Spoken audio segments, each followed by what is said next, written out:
were arming. So the notion that the United States can be an honest broker to the Israeli-Palestinian conflict while we continue to arm Israel to oppress the Palestinian people is simply ludicrous.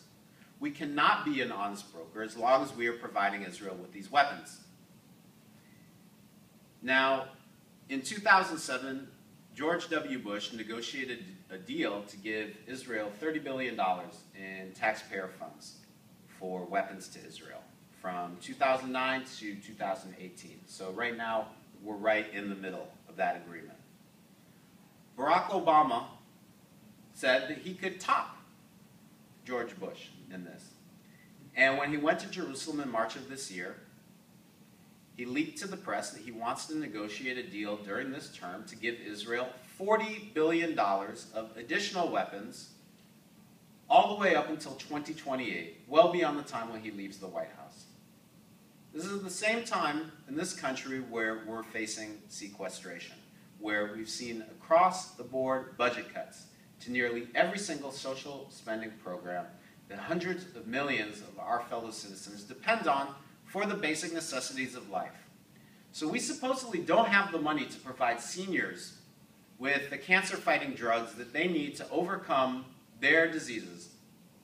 But we magically have $40 billion in taxes paid for by us to give to Israel in weapons to continue to oppress the Palestinian people and prevent the accomplishment of Israeli-Palestinian peace. It's a policy that simply doesn't make sense. 2.